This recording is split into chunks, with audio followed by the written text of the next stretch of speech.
کا کبھی دکھا، دکھ نہ کسی کو بھی پہنچا، مل جائے گا دل کو سکون، اللہ اللہ کرتا جا۔ السلام علیکم میرے پیارے دوستو، امید کرتا ہوں کہ آپ سب خیریت سے ہوں گے۔ میرے پیارے دوستو، میری ویڈیو کو لائک کریں، چینل کو سبسکرائب کریے، آپ کی طرف سے پیار ہوتا ہے۔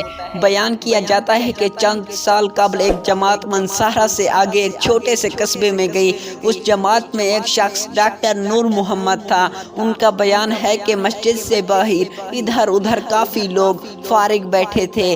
ہم لوگ ان کے پاس گئے اور مسجد میں آنے کی دعوت دی تاکہ وہ تعلیم میں شریک ہو سکیں۔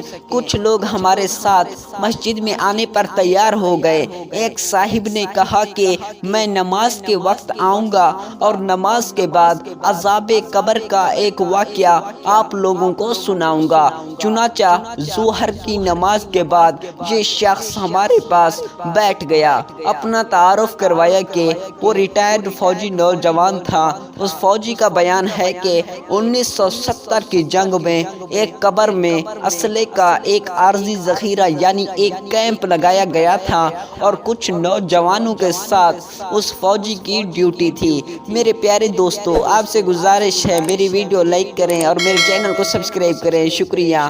دن کا وقت تھا اور کوئی خاص کام نہیں تھا، چنانچہ اس نے قبرستان میں گھومنا شروع کر دیا۔ اس کا گزر ایک پرانی قبر کے پاس سے ہوا تو یوں محسوس ہوا جیسے قبر کے اندر سے ہڈیاں ٹوٹنے کی آواز آ رہی ہے۔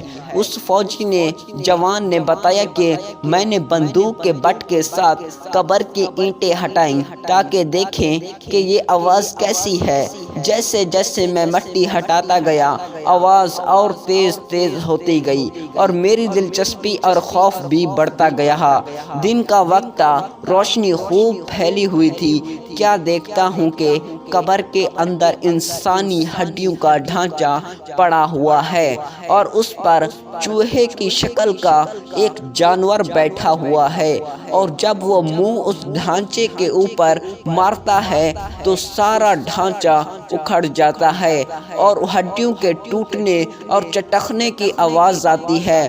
میرے سامنے اس جانور نے 3 مرتبہ اپنا منہ ہڈی پر مارا۔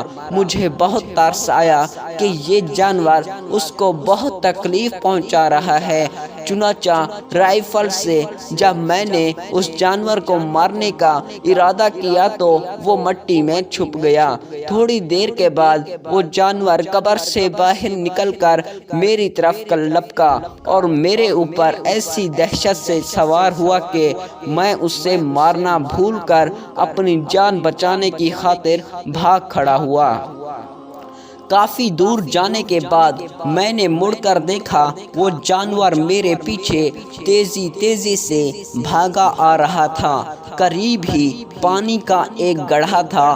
اس جانور سے بچنے کے لیے میں اس جوہر یعنی گڑھے میں داخل ہو گیا۔ میں نے پیچھے مڑ کر دیکھا کہ جانور جوہر کے کنارے پر آ کر رک گیا ہے اور کچھ دیر کے بعد اس نے اپنا منہ پانی میں ڈال دیا۔ یکدم سے پانی کھولنے لگا۔ میں بھاگ کر جوہر سے نکلا۔ میری ٹانگیں جل رہی تھی، بہت جلد سرخ ہو چکی تھی اور آبلے پڑ چکے تھے۔ درد کی شدت سے میرا چلنا محال ہو گیا تھا۔ میں نے اپنے ساتھی کو آواز دی تو جب میں نے پیچھے مڑ کر دیکھا تو کچھ نہ تھا بلکہ وہ جانور غائب ہو چکا تھا۔ چنانچہ مجھے ایبٹ آباد کے ہسپتال میں داخل کروا دیا گیا اور پھر وہاں سے راولپنڈی کے بڑے فوجی ہسپتال میں منتقل کر دیا گیا۔ میری ٹانگوں کا گوشت گلنا شروع ہو گیا تھا۔ ہر وقت بدبودار پیپ اور خون رستا رہتا تھا۔ کسی علاج سے افاقہ نہیں ہوا مگر مرض بڑھتا گیا۔ جیسے جیسے دوائی لگتی رہی ویسے ویسے جسم سے گوشت علیحدہ ہوتا گیا۔ اس وقت دونوں ٹانگوں کی صرف ہڈیاں بچ گئیں۔ گوشت آہستہ آہستہ گل کر علیحدہ ہو چکا تھا اور ہر وقت مردے کی سی بدبو آتی رہتی تھی۔ پھر اس شخص نے ہمیں اپنی دونوں ٹانگیں دکھائیں جن پر پٹیاں بندھی ہوئی تھی۔